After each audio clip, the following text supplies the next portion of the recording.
हर हर महादेव, जय शिव शंभू, श्री शिवाय नमस्तुभ्यम। कैसे हैं आप लोग? आशा करती हूँ कि भगवान की कृपा से आप सभी स्वस्थ होंगे, अच्छे होंगे। इसी कामना के साथ आज हम सुनेंगे सोमवार व्रत की कथा। चलिए मन में भगवान भोलेनाथ का ध्यान करते हुए कथा को सुनते हैं।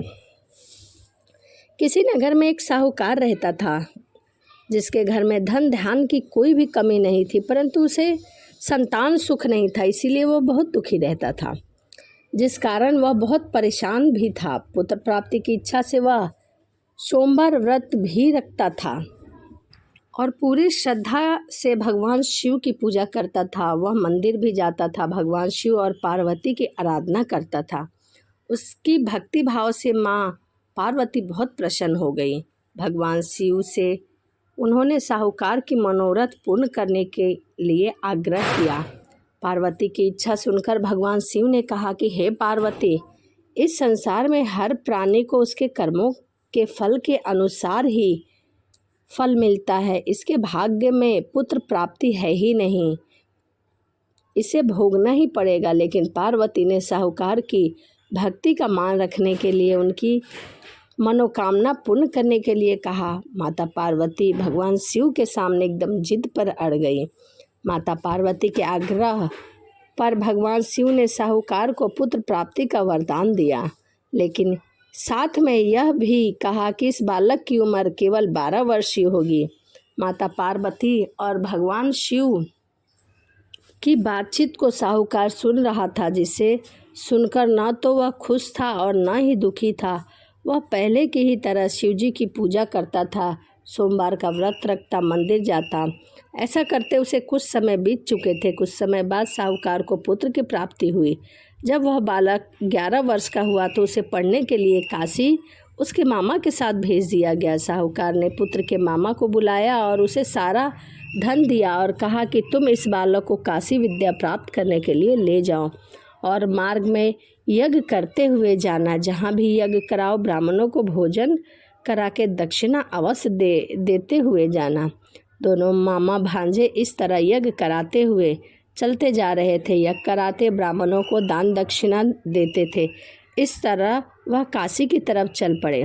रास्ते में एक नगर था, जहाँ पर एक राजा की कन्या का विवाह हो रहा था, लेकिन जिस राजकुमार से उसका विवाह हो रहा था वह राजकुमार एक आंख से काना था, जिसकी जानकारी लड़की और उसके घर वालों को नहीं थी। राजकुमार के पिता ने अपने पुत्र के काना होने की बात छुपाने के लिए एक चाल सोची। साहूकार के पुत्र को देखते ही उसने सोचा कि क्यों ना विवाह इस लड़के के साथ करा दिया जाए। दूल्हा बनाकर राजकुमारी से विवाह करा दिया जाए। विवाह के बाद इसको धन देकर विदा कर दूंगा और राजकुमारी को अपने नगर ले जाऊंगा। उसने लड़के को दूल्हा बनाकर वस्त्र पहनाकर राजकुमारी से उसका विवाह करा दिया। लेकिन साहूकार का पुत्र ईमानदार था।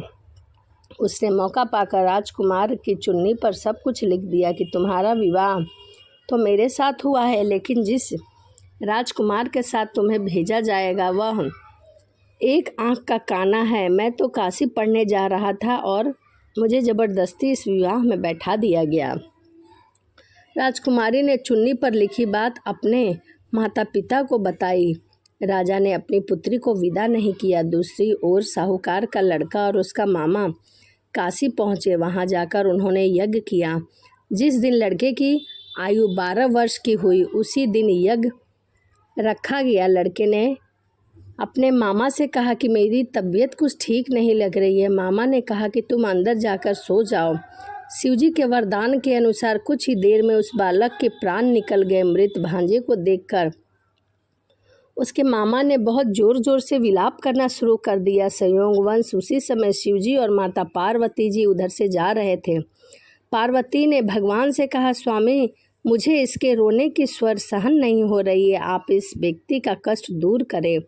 न जाने यह कौन व्यक्ति है। जब शिवजी मृत बालक के समीप गए तो वह बोले कि पार्वती, यह वही साहूकार का पुत्र है। मैंने 12 वर्ष की आयु का वरदान दिया था। अब इसकी आयु पूर्ण हो चुकी है, लेकिन मातृभाव से विभोर माता पार्वती ने कहा कि हे महादेव, आप इस बालक को और आयु देने की कृपा करें, अन्यथा इसके वियोग में इसके माता पिता तड़प तड़प कर मर जाएंगे।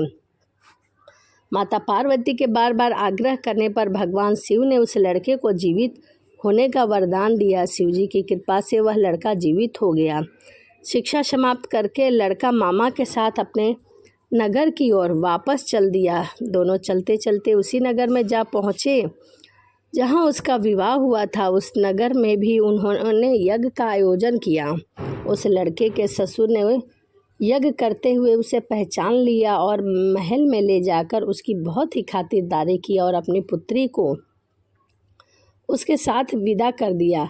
बहुत सारा धन दौलत नौकर चाकर देकर अपनी पुत्री को विदा किया। इधर साहूकार और उसकी पत्नी भूखे प्यासे रहकर बेटे की आने की प्रतीक्षा कर रहे थे।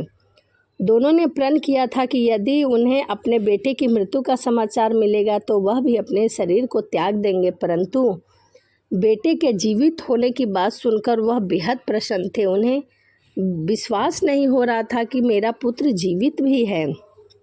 उसी रात भगवान शिव ने व्यापारी के सपने में जाकर कहा, मैं तेरे सोमवार के व्रत करने और कथा सुनने से बहुत प्रसन्न होकर तेरे पुत्र को लंबी आयु प्रदान कर रहा हूँ। इसी प्रकार जो कोई सोमवार का व्रत करता है, कथा सुनता है, भगवान शिव की पूजा करता है, भगवान भोलेनाथ उसके सभी दुखों को दूर करते हैं। ठीक उसी प्रकार जिस प्रकार साहूकार की। तो चलिए वीडियो को यहीं समाप्त करते हैं और मिलते हैं अगली वीडियो में। हर हर महादेव, जय शिव शंभु, श्री शिवाय नमस्तुभ्यम।